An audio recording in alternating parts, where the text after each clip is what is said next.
This is Nodoff, and this isn't a dream.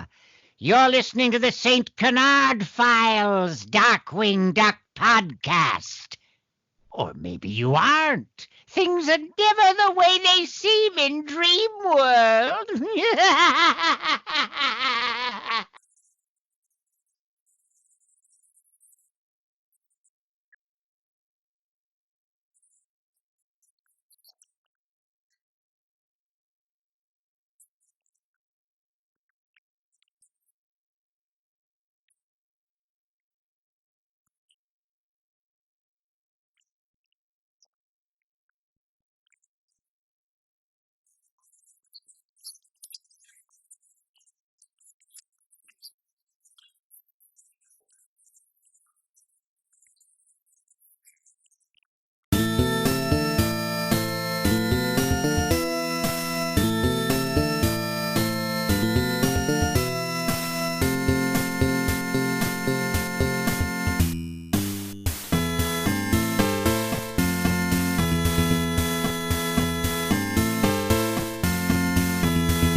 Don't you just hate when you wake up in the best part of the dream? Man, that really sucks. Anyway, welcome to the St. Canard Files, a Darkwing Duck podcast. I'm your host, Will Santana, and I'm Mike Russo, and I'll finally be able to steal enough money to pay off my student loans. Welcome, everybody, to the St. Canard Files, a Darkwing Duck podcast. Like Will said, we have a very special guest with us tonight. We are reviewing Ghoul of My Dreams, and today we have one of the Darkwing Duck writers. We have Jim Peterson. He was one of the three-person writing team who wrote many Darkwing Duck episodes. It was him, Rob Humphrey, and John Benke, and we have Jim tonight. Welcome, Jim. Oh, thank you. Thank you, Mike. Thank you, Will. It's great to be here. It's really great to have you on. We're going to talk about some Darkwing Duck tonight, some Morgana, some Nodoff, some Dream World. This should be a good one. Oh, yeah, Morgana. And this is her last episode where she's a bad guy, right? Yes, I believe so. Right. Yeah. Yeah, I think so. I think this is her last one before she's finally good. Yeah. Mm-hmm. At least in terms of that, I know the something that Mike and I were talking about. We wrote it after Fungus Among Us, but I guess it aired before, so it's it gets a little confusing on the Morgana timeline. This one was written after Fungus Among Us, but then they scheduled the Justice Ducks episodes between Fungus Among Us and this one. Okay, so right. She went from being a bad guy to dating Darkwing to being a bad guy again. Yeah, it's a little confusing if you didn't see if you didn't think of production, I guess, back then. But luckily, Jim, I missed Fungus Among Us, and but I did see Justice Ducks when it first aired. I missed Fungus Among Us though. Okay. Yeah. Will didn't see the Saturday morning episodes when they first aired. Oh, okay. Yeah. Fungus was pretty early. Yeah. I can't remember, but we had it to read, long before we Tad wanted us to do a Morgana episode. So I can't remember what production number it was, but it was definitely about the time that we were still working on our first two scripts. You got to work with or write for Morgana quite a bit, man, and I'm a huge Morgana fan. Yeah. Mike likes Morgana, but he doesn't like her as much as I do. So I always get excited when we do Morgana episodes. Oh, that's great. Yes, she was a lot of fun to work for, and a lot of things, especially we ended up doing 3 or 2.5 because we started basically a sequel to this one with the Valentine's Day show, My Valentine Ghoul or whatever. I love that one. That's a good one. Yeah, but we had to stop in the midway point of writing that one and switch to the Christmas episode because of production reasons. So Doug Langdale took that script over from us, and he had written for Negaduck before, I believe, so he had a kind of a little better feel for Negaduck anyway, and so that worked out well. And we were we had created Bushroot with Tad, so we knew Bushroot, better than anyone, I guess, Well, Jim, a quick sneak peek. Don't get into this for our listeners, but just a quick sneak peek. You actually was part of the writing team for a certain episode that we can't find anywhere. Yes, is that right? That is true. And the origin story comes specifically from this episode. All right. Yeah. I may have teased that line. Referenced. Yes. So, but that's kind of a little bit of a complicated story, but it actually was some feedback from a very early internet group run out of New Zealand. And that was like the tagline. The moderator had used that as his like favorite line from the series. And Tad was like thinking, oh, we should do something specifically on that. Who doesn't hate student loan debt? Right? Tad was like, what kind of school did she go to where she owes all this money? And now everybody owes that amount of money, I think, to go to school. So before we get more deeper into this episode, Jim, why don't you tell us how you got started on Darkwing Duck? Okay. Well, Rob and I actually grew up together. So we met in first grade. And one of our other best friends from that period, his name is Bill Motz. And Darkwing, people who follow like Darkwing writers will recognize his name coming up in Darkwing later with Frequency Fiends and Clash Reunion and stuff like that. So Bill actually, in around second grade, he decided he wanted to make some Super 8 movies back in the early 70s. And we just loved doing it. And we did them like every summer. We made student movies and our Super 8 movies. And along high school, we made a lot of them. And then Rob and I went off to Southern Illinois University and we studied film production. And I minored in creative writing. And we met John, who was a grad student, John Benke. We were doing very Monty Python-like silly comedies. He was doing silent movies, much in the style of, Buster Keaton and Charlie Chaplin, Harold Lloyd. And we started working with John on those and fell in love with it. We ended up making like 3 of them, and one of them won the Academy of Motion Picture Arts and Sciences actually has a student competition, and we won the national prize. So we went out to Los Angeles for that and started meeting some people. And we basically decided to move out there and give our luck a chance. And one of the Disney executives, actually, she was on the Golden Girls, but she saw the film and she recommended us to Tad as writers, brand new writers. So John went in, met Tad, and Tad pitched him Darkwing, and then John came back and told us about it, and we came up with 3 premises. Just kind of, I think we had maybe like a couple pages of the outline for Double O Duck, and just kind of like here are the characters, and we'd seen Ducktales and stuff like that, so a new launch pad. But the 3 ideas that we pitched, one became Dirty Money, the other became Beauty and the Beat, and the last one, unfortunately, we never did. But it was more of a spy kind of themed thing. So it kind of, when we transitioned to Darkwing, that one didn't fit quite as well as the other 2. So because they had to get rid of the Double O Duck theme, huh?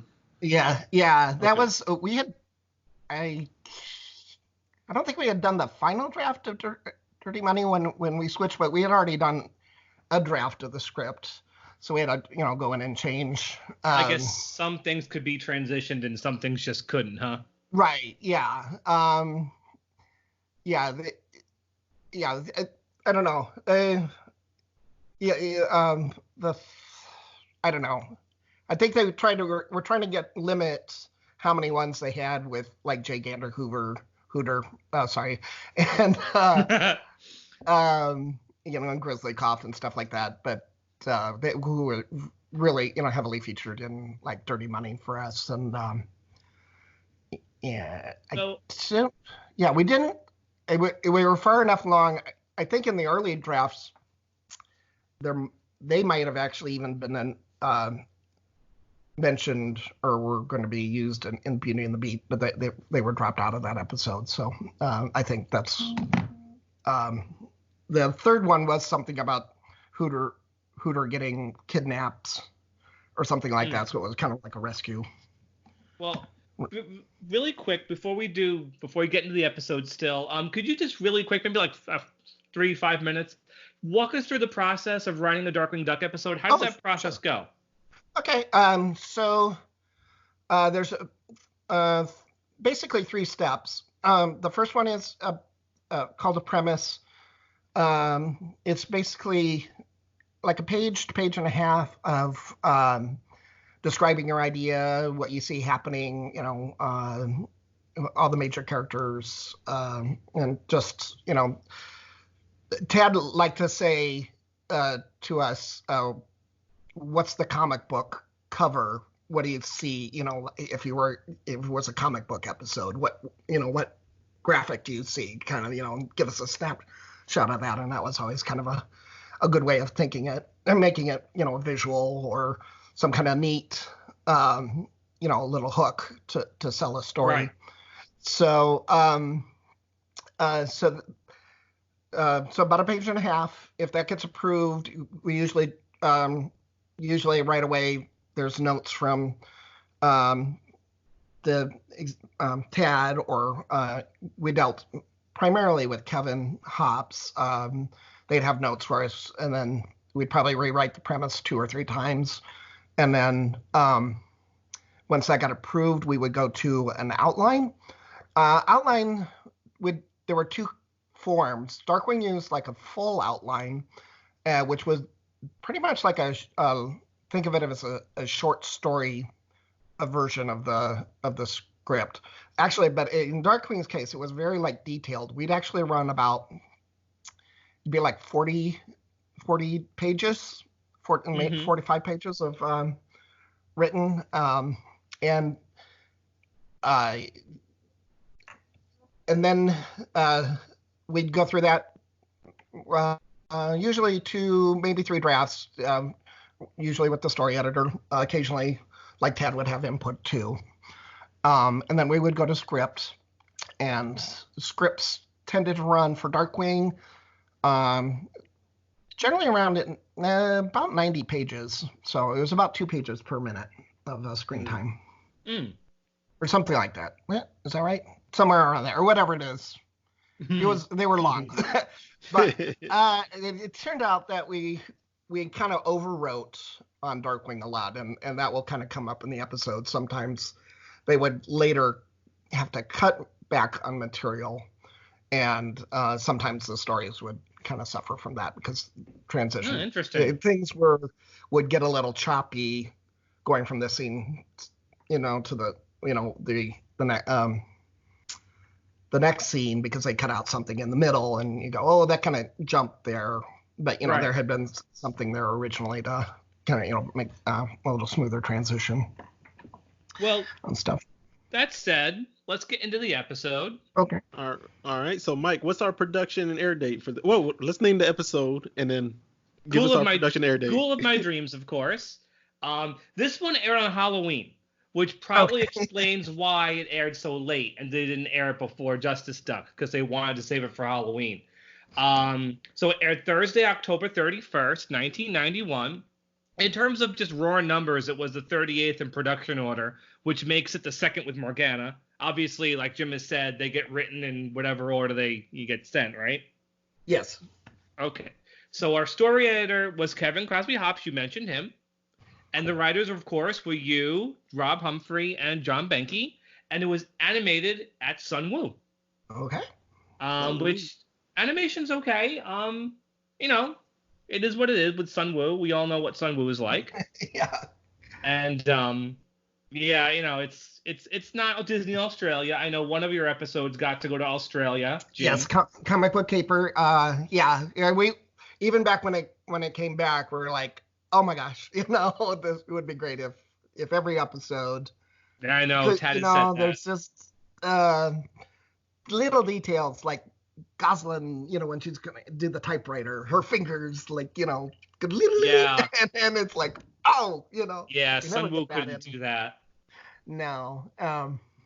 So and then, go ahead. No, go ahead. I was just gonna say, yeah, and then it's hard to know whether it's sometimes it's like a timing thing, and you never know if it's like the timing director that we had at TV Animation or if it was an overseas problem. There's a couple points in this episode where I'm like, the timing on that just, it just didn't work well. So let's get started with our plot. Will, why don't you tell us what happens when this episode starts? All right, we got DW in a dream, and he's running with a tutu on.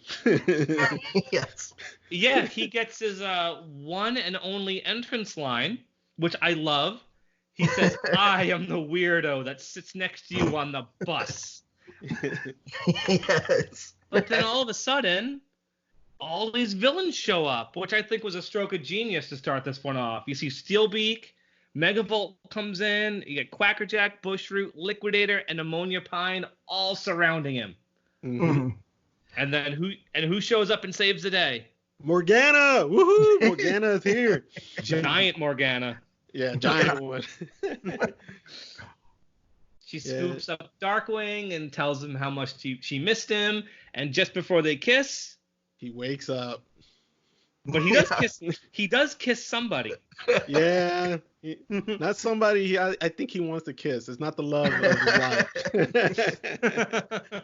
He kissed his launch pad. Real P. Oh. Yeah. I don't know. That's one of the ones where Darkwing holds the kiss pose so long. I'm just like, I don't know.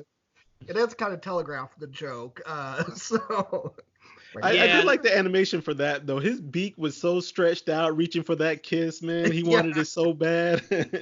But you are right, Jim. The timing probably could have been better. He holds that pose a very long time before he kisses Launchpad. Mm-hmm. Yeah.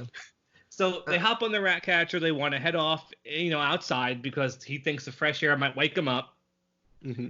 And what do they see? What's going on right now out in St. Canard? They see the fire department, and they say they're putting out a fire. They're saving a kid from a fire, right? But it's not a baby. Mm-hmm. It's the building isn't on fire. Like, and the firefighters are in pajamas. Yeah. Yeah. And instead of saving a baby from the building, what do they save? A safe. Yeah, it's a safe. So, go ahead, Jim. Oh, I was gonna say this one. I think there was. I can't remember exactly what there were, but I think there were a couple odd. That they drove past a couple other odd incidents prior to coming to the building in the script version. Because he says, we want to see who's behind these shenanigans, plural. He pluralizes it, yeah. Yeah, and I'm pretty sure that we were, because they're all going, what's going on here? I did notice when we got a chance to review the storyboards, and the artists had kind of missed the point of it, and they actually had drawn in that the building was on fire. We're like, no, that won't work because... That wouldn't make sense. No. But what we do get in this scene, in terms of production, it's the first appearance of Eek and Squeak. Yep. And what I love about Eek and Squeak is, even though they're two bats, you got one that has the angry eyes and one that looks really tired with his tongue hanging out. Like, I like how that at least differentiates them a little bit. Yeah, although I'm not sure which is which. So I always put Squeak. Squeak is always said second, and Squeak always seems to be the slower one with the tongue. So I always put Squeak. I don't know if that's, but I guess that wouldn't make sense, right? Yeah. So they grab the safe and they fly off with it, and Darkwing and Launchpad follow the bats to Macabre Mansion. Mm-hmm. And we see inside the mansion Morgana and another, at least in terms of production, new character. We have Archie. Now, Jim, you told me how you came up with Archie. Yeah, Archie. He's kind of, well, I don't know. I kind of get obsessed with like names sometimes, but I wanted him to be called Archimedes, but that was a little clunky, so we shortened it to Archie. But he was kind of based off of one. We used the actual Archimedes in one of our college films, and we made him very grumpy, so he was kind of. Archie the Spider is kind of based off of Archimedes, the character from our film. In this episode, Archie is definitely a grump. You got Frank Welker doing the voice, and every time Morgana says anything, Archie's like, like Archie is pissed at the whole world. Yes, definitely. But he's compliant. He'll do whatever she wants, but but he's not happy about it. He's got one black eye. Yes. And he's just a big grump. And I heard other people who did a Darkwing podcast a few years back, since it was Frank Welker doing the voice, they said he sounds like Bubba Duck just gave up on life. That's exactly what he sounds like. So anyway, Eek and Squeak show up and let Morgana know what's going on. And Darkwing enters the mansion. The door knocker bites his hand. Yes. And the second he sees Morgana, he loses it. Like, he can't be around her without totally losing his cool and falling in love and everything. But what I like about that scene, though, Mike, they're both drooling. It's not the usual where the guy's in love with the pretty girls. Like, she is feeling him, too, No, she likes him as much as he likes her. Oh, yeah. But, Jim, now, I had read about this. There was a mandate after Fungus Among Us was written to not write Morgana the way she was written in that episode, correct? Yes, that's true. Tad had the idea that he wanted to go in this direction with her, so that was very specifically. He didn't leave or give us like the specific plot, but he wanted to take this to be the episode where Morgana changed from being a villain, to switching over to Darkwing's side by the end of the episode, more or less. Right. What I love when Darkwing comes in. He's like, oh, we were just passing by. And then he says, we're investigating a crime and you're the prime seduction. Instead of the prime suspect. And she lets it slip that she knew he was dreaming about her. And when he gets suspicious, she kisses him. And I assume this is Jim. I love when Jim goes, oh, yeah. Yes. It's really, really great. And that's enough to get rid of them. They have no suspicions about her now. They just leave. Right. Well, he leaves, and Eek and Squeak have to carry Launchpad out of there. Right, yeah. Yeah, Launchpad knows what's going on, but yeah, he's not going to be able to convince Darkwing. Oh, no. Not now. No. So Morgana has to go visit somebody. Mm-hmm. She enters Dream World, and we meet, let's not beat around the bush. We meet our real villain in this episode. Yep. Mm-hmm. So who's our villain? We got Nodoff. So Jim, tell us a bit about Nodoff. Okay. Around about this same time, we were working on when we first started at Disney or on Darkwing, we were completely freelance. So we were looking around for additional projects to work on, and one of them was Little Nemo in Slumberland, which was going to be produced by TMS Studios. TMS. And so we had been reading a lot of Little Nemo and Slumberland, the original Winsor McCay comics. So that I'm sure that heavily played into our creation of the episode, the Dream World and the Nodoff. again, I think I just sat with the thesaurus and kind of looked at, sleep and picked a name, kind of Nod, but not Nod. Nod. Can't remember. Yeah. But so Nodoff was a great. You landed on a great one though. Yeah. You did. And Will, who's Nodoff voiced by? Neil Ross. And if you guys listening have not listened to our Neil Ross interview yet, shame on you, first of all. But go back and listen to it because it's really great. Neil tells us a bit about his career, what it was like voicing the character. And I'm sure you guys heard this episode starts off with Neil Ross voicing Nodoff for the first time in probably 30 years. That's pretty cool. That is pretty cool. And so here's Nodoff. He's a little goblin guy. He reminds me a bit of the ogres and gummy bears, a little bit in terms of design. And so he's supplying Morgana with sleep sand. And her scheme is to, put people to sleep so that she can rob them. And she mentions Darkwing, and Nodoff's like, I'll take care of Darkwing. And she's like, no, don't hurt him. Obviously, she's gonna protect her boo. Yeah, basically. Okay, so their next target is a rich pig, who's living in like an apartment building. So Eek and Squeak put him to sleep. Is his name supposed to be Mr. Greenbacks? That's what Nodoff calls him. I thought originally his name was Goldbrick or something like that. But yeah, it's possible that it changed at some point. Yeah. The dream is cool though. He has Nodoff's playing baseball with him, but the baseballs are actually the gold bricks. Yeah. And Morgana's outside catching them with the spider web. Mm-hmm. Yeah, and that's. Oh, go ahead. Yeah, that's one where there was something cut out of this scene. They didn't come in. They come in some other way first. Darkwing and Launchpad? Darkwing and Launchpad, yeah. Before waking him up. But before they show up, there's a great scene where you think Darkwing's driving the rat catcher, but he's actually being towed because he drove it into a lamppost. And Launchpad's so fed up with everything. It's just like Fungus Among Us. Launchpad knows so much better, Yeah. And it's funny though, Jim, if you wrote this in there, but it's funny like how they're crashed and they're getting towed, but all DW is talking about is Morgana. Yes. That's all he's talking about. Yes, he's quite obsessed. So. Yeah.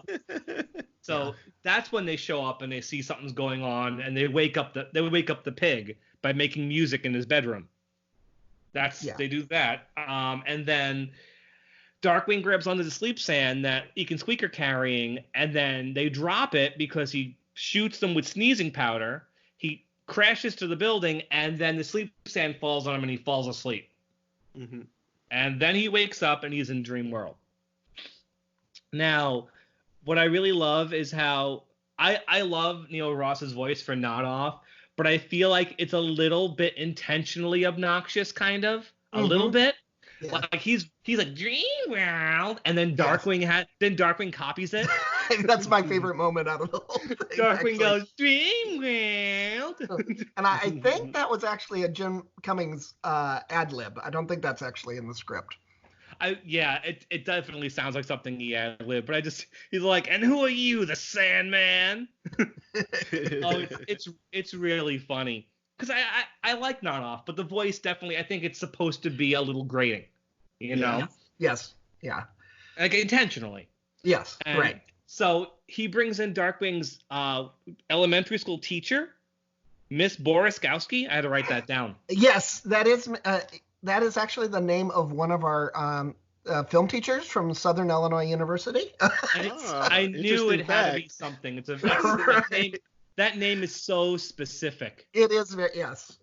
We kind of had a habit of putting friends and family in there. Usually when you hear a name like Yuli or Zaslav, you know it's one of the writers or someone somebody knows. Right, yes. You catch it enough in the shows if you're really paying attention, especially Zaslav. They loved using his last name. Oh, yes, yeah.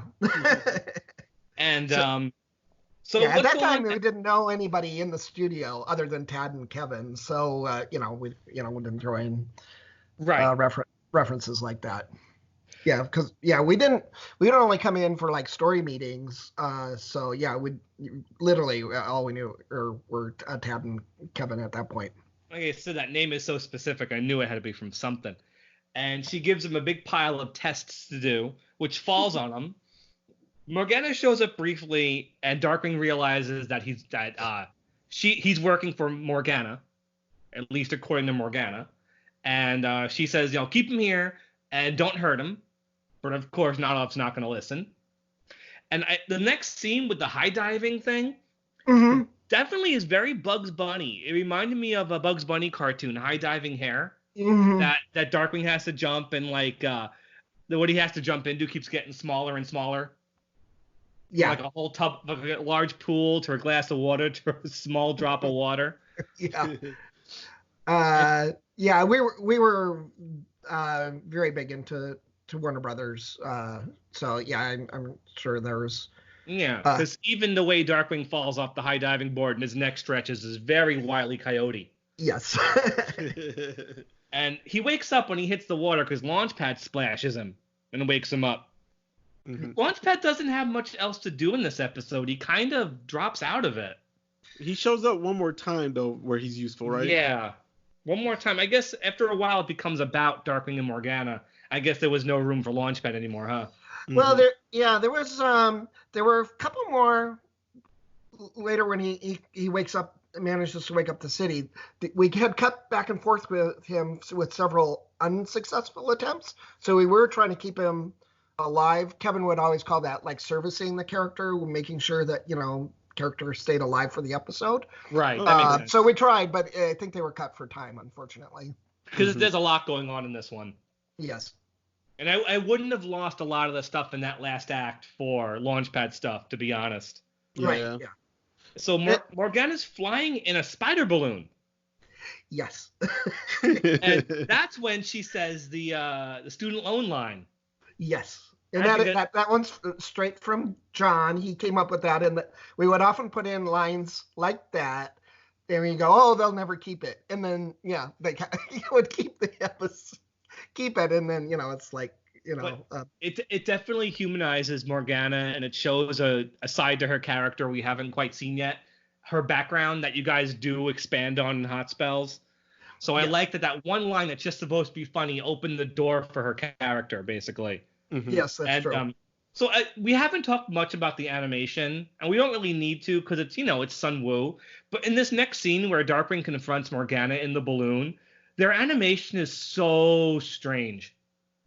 Like someone back me up on this. Someone back me up on this. Yeah. No, like Sun Wu had one animator who was so loose with the character models.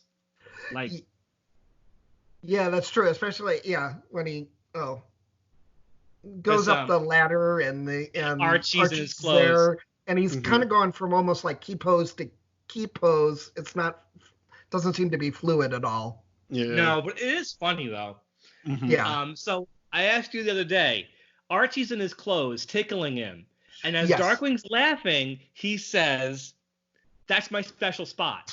that must have been had to be Jim Cummings. I said, I don't think that was in the script because a couple of years later he would say the exact same thing in a Bonkers episode. That's my special. That's my special spot. Okay. So that, like you said, that had to have been ad-libbed by Jim. Oh, I'm sure it was. Yes. Remember Will a couple of episodes ago when Darkwing goes hot, hot, hot, not cold, warm. It's one of those things again. Okay. But when Jim brings on. Yeah, it's definitely a Jim thing. He drops the sleep sand and puts the entire city to sleep. Yeah, you can hear them snoring and everything. Yep. And Morgana falls asleep too. Yep. So Darkwing has to come to the rescue. Him and Eek and Squeak and Archie enter Dreamworld for a final fight, basically. Before we move into that scene, Mike, I do like how Eek, Squeak, and Archie are now on Darkwing. They're all in his hat. Like, that's their new leader temporarily while Morgana's sleeping. Yeah, they're hanging from his hat. Eek and Squeak upside down, and Archie's kind of like hiding inside of his cape. Yeah. It's cute. They're all working as a team. Yeah. So they get back to Dreamworld, and then Nodoff puts a couple of heat lamps on Darkwing and Morgana and starts to melt them. And there's a quick Wizard of Oz reference. Yes. You're asking. Right. But the best way to get out of that is to think pleasant thoughts. Yes. And this is one of my favorite scenes in the episode. Somebody, what's Morgana's pleasant thought? It's Darkwing's nightmare. Yeah. Oh, another nightmare. Yes. And Archie's the flower girl. Ay. Well done on that one, Jim, because that's a lot of girls' dream, and that's a lot of guys' nightmare. Yeah. We were.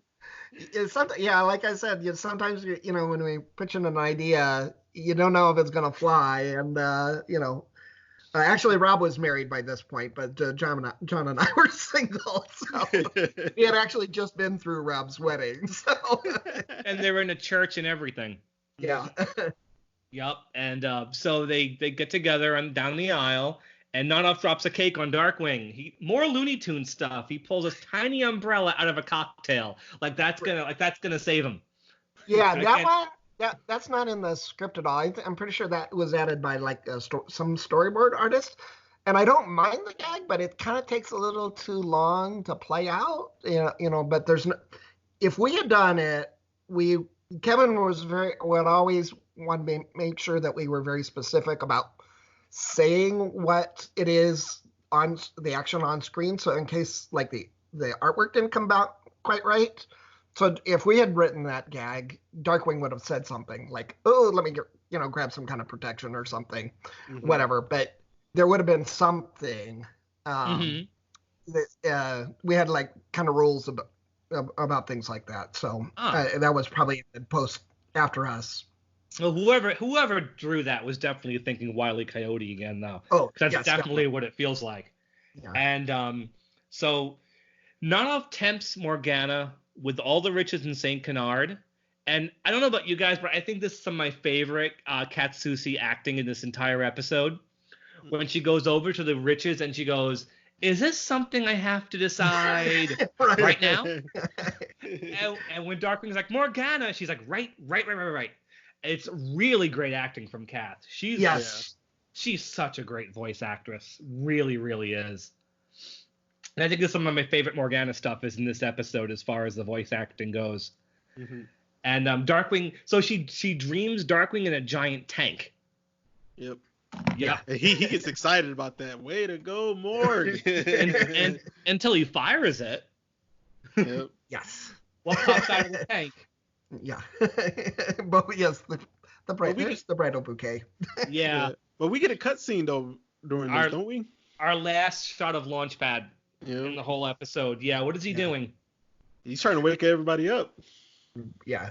With what? The world's largest alarm clock. Where do you think he found that? I have no idea. You just write it in. He brings in Launchpad, pushes in the world's largest alarm clock. He probably found it in the same place Ammonia Pine had the world's largest vacuum cleaner. Oh yeah, well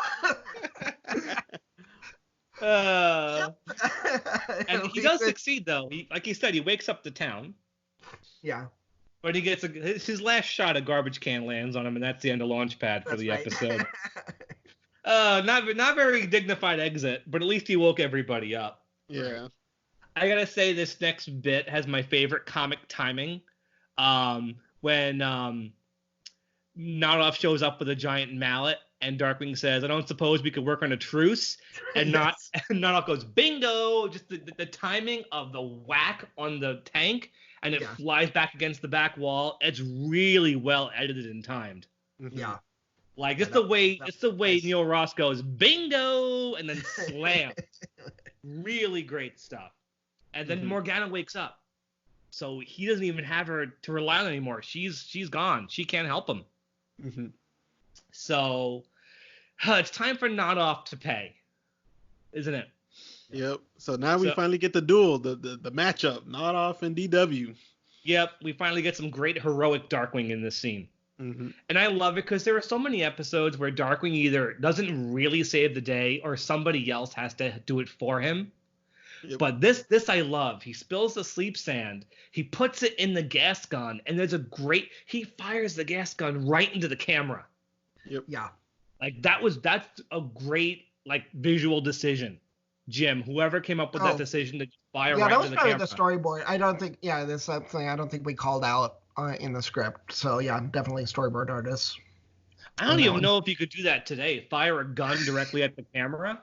I mean, I know it's a sleep sand, but you couldn't do that now. No, not in a kid's show. No. And so he puts Nodoff to sleep, and he wakes up in the real world. And let's wrap up, Will. How's this episode end? Nodoff realizes he doesn't have powers, even though at first he thinks he still does because he's in the real world now. Yeah. And Eek and Squeak, they're picking him up, and he's running in the walls. He can't fly. He's having a rough time in the real world.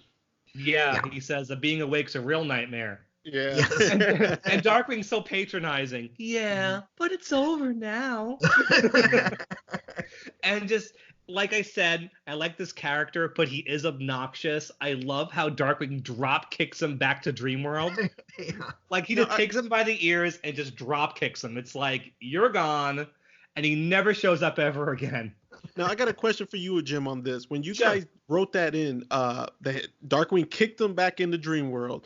So he's defeated, but he's really not destroyed. Did y'all do that to possibly maybe bring him back, just in case? Yeah, I think you never know where when somebody's going to get used again. We had written in the Bushroot episode, we have where Bushroot is reborn in the cabbage field. Yeah. So yeah, you always kind of leave it open. I think there's much like cartoons. I'm willing to bet though, if this episode was written within the first dozen or so, he probably would have come back. Because like Jambalaya, Jake, and Moriarty, they at least got to come back once. But this seems to be late enough in production. I always got the impression everyone loved the Negaduck and Megavolt episodes, that these one-shot characters never had a chance to come back. Am I onto something there? No, I think so. Yeah. I mean, even because like Ammonia Pine was like script number 2 or 3 or something like that. Yeah. She came back like once or I know at least once, but maybe twice or something like that. She did come back twice. Yeah. Twice. Okay. And then we threw her in because she was one of our characters. In that first scene where and that was written before the Fearsome Five was coming in, and I was just going through scripts and going, oh, here's a villain. Let's throw him. Which would explain why Negaduck wasn't there. Right. Yes. Yeah. So yeah, he wasn't created at that point. Yeah. Or well, maybe he was. Or the original Negaduck episode had been done, but right.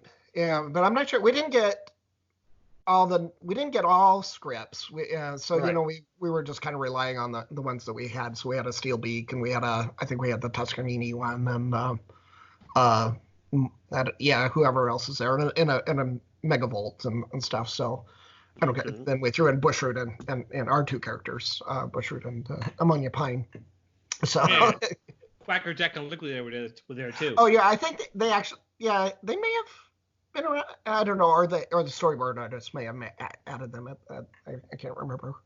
It might have been us saying and several others or something like that. But long story short, Nodoff is gone. He doesn't ever come back.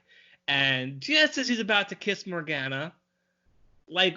What was the decision behind it was all a dream ending, Jim? Yeah, that's the good twist. That was a good twist. I think it was just kind of playing thematic with it, that everything's, So, but I mean, it clearly really sort of really happened, I guess. So, I mean, I guess it would have to. I mean, without this episode, there's no bridge to Morgana dating Darkwing. Mm-hmm. Right, that's true. So it is one of those weird cases where it did actually happen, and he was probably he must have been he was dreaming a situation that actually happened.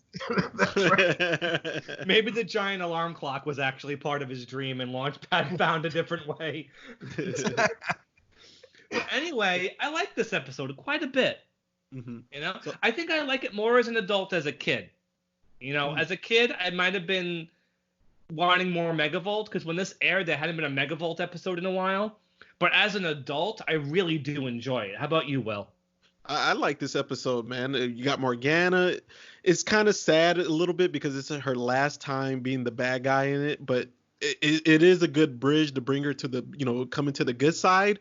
Nodoff, I do like Nodoff. I felt Nodoff was strong enough to come back one or maybe two more times. He wasn't as strong as Negaduck or Cracker Jack to me, but he was solid enough, I think, to come back at least once or twice. If Ammonium Pine could come back, Nodoff could have came back.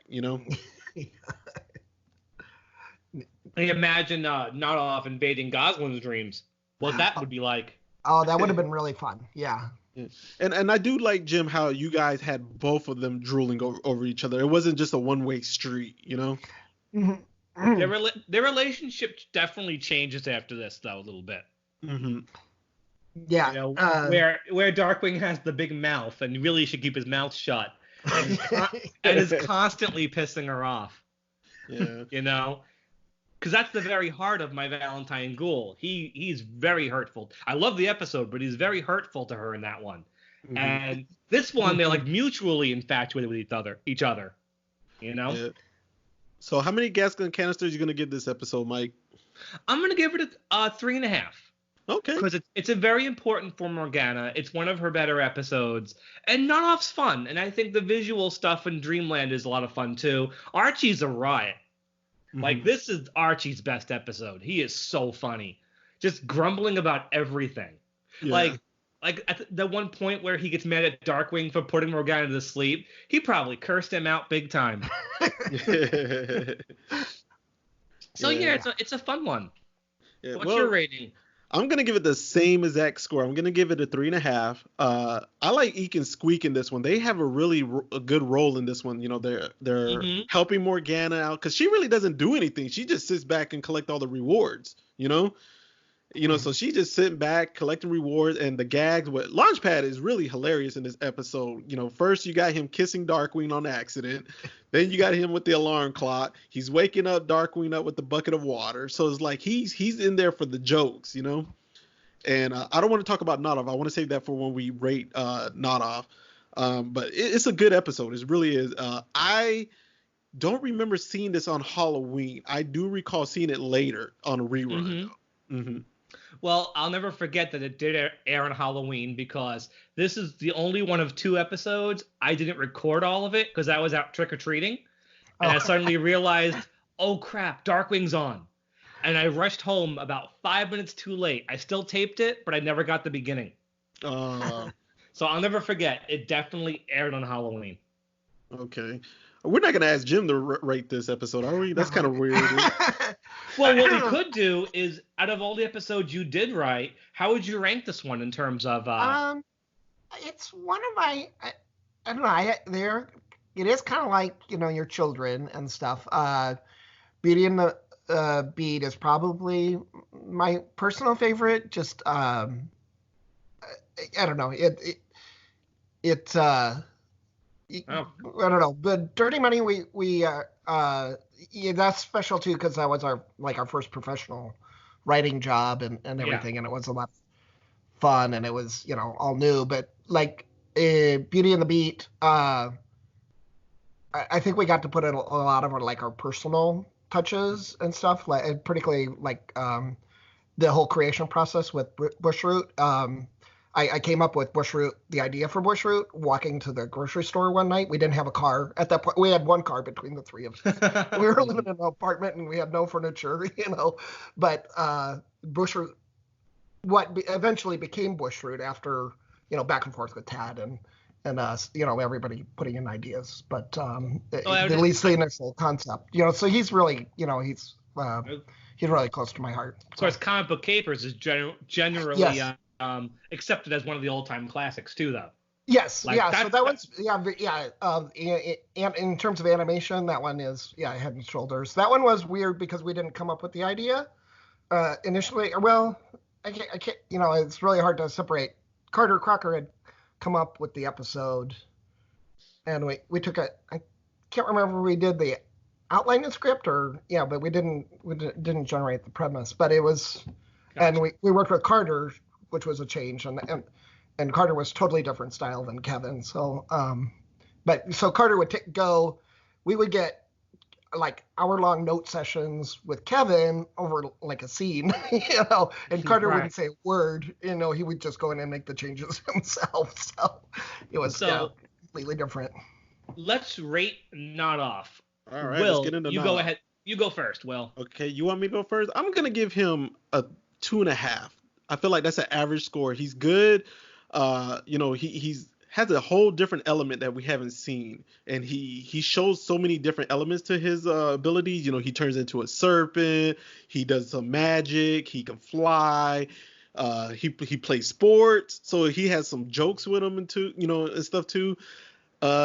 His weakness really kind of hurts him though for getting a full score. His weakness is when they put him in the real world, he's kind of useless. Yeah. I think he's a strong villain for one episode. Another episode really kind of would have been where he would have been done with. You know what I'm saying? He just didn't have that Quacker Jack, Naked Duck feel to him.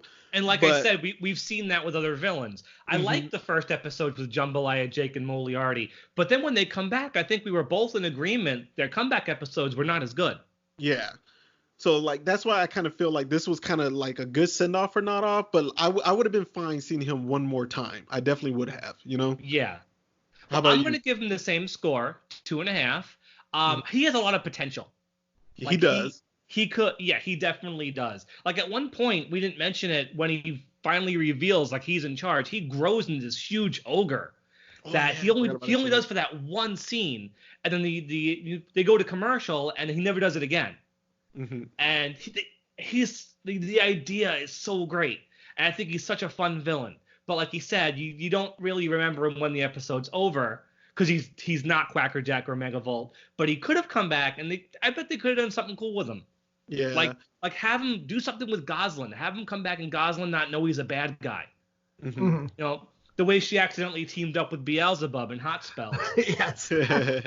He shows up and he's like, oh no, I'm going to give you pleasant dreams, Goslin. And then he goes into her subconscious and she has these crazy zombie dreams. Like, that would have been so cool. If you had been there when we were working on Hot Spells, we might have avoided some of the later by making the villain Nodoff in that one.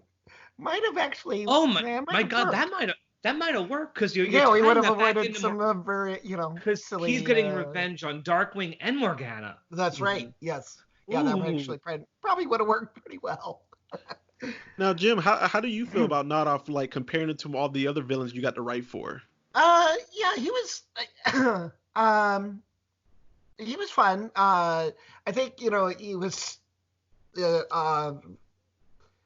Really fun to work with in the dream world setting, and just throwing out gags and stuff like that, and playing with them that way. So I think, as you guys were saying, he might have, in another episode where he was like the only villain to deal with, that might have actually been a lot of fun to come back and play with.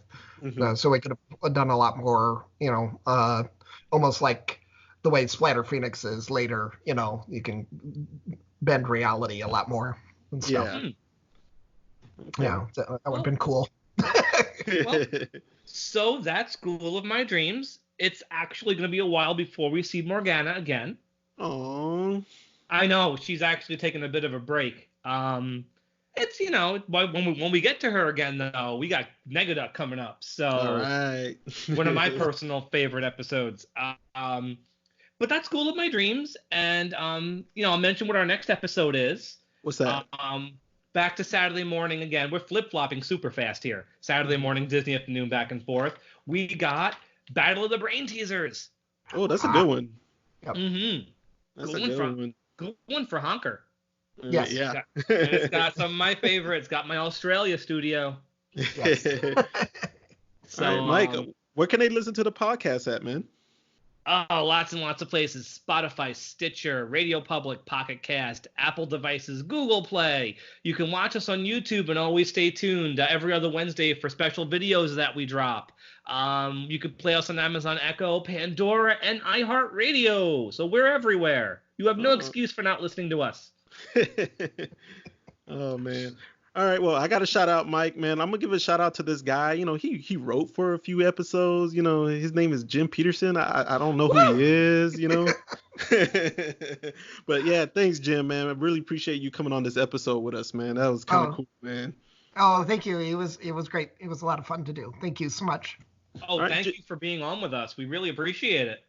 Yeah, Jim. Where can the listeners find you at, man? Where can they contact you or anything? I don't know. On Facebook, I guess. I don't know. Okay, you're on Facebook. You're not on Instagram or Twitter. You're not that kind of social media guy. No, not a whole lot. Yeah, mostly just Facebook. So you and me both, Jim. That's good. Yeah, I have a regular full-time job that keeps me pretty busy. Okay, well, if you listeners, if y'all interested in Jim, he wrote for, let's see, he did some episode on Bonkers, Marsupilami, Ron Tunage, Earthworm Jim, The Mask, Quack Pack. I'm not a fan of Quack Pack or Bonkers. I hate to say that. Oh God. That's okay. It's Mike loves Bonkers. Me and Will feel very different about Bonkers. I could probably talk to Jim all day about Bonkers, and I kind of did a few days ago. Yeah. So. Yeah, we were on Bonkers from the beginning. I think we wrote the very first script, and we wrote almost the last script as well. So yeah, we were on Bonkers for a really long time. You got 10 and then episodes credited. Quack Pack, we left Disney after Quack Pack, and then I think I ended up working on about 20 different series. Most Sylvester Tweety Mysteries, we did 30 some episodes of that. So that was a decent show. That was a decent show. Yeah, that was a lot of fun to write for. We worked with Tom Minton, who was also a Darkwing writer and became story editor later. He is also from Southern Illinois University, and he is absolutely one of the funniest people on the planet. So it was always a joy to work with him. I'll never forget Will's reaction when I told him that Tom Minton was the model for the brain. Yes, he is. Will, you went on as we were recording, you went on and checked it out, and you were like, "Whoa!" Yes, actually, and his the other Eddie Hood Eddie Fitzgerald. Yeah, Eddie Fitzgerald. That's right. Yeah. I got one picture of them together, and Eddie's doing Pinky. It's hilarious. Yeah. So that's all for tonight, guys. Thank you for being on, Jim. We really appreciate it, and we're gonna have you on again. Oh yeah. Okay. Well, thank you. For a certain episode, I definitely want to talk about. I think everybody loves to talk about this episode that we want to have you back on. It'll be a fun discussion, definitely. So everybody listening, stay dangerous and have a good night. Have a great night.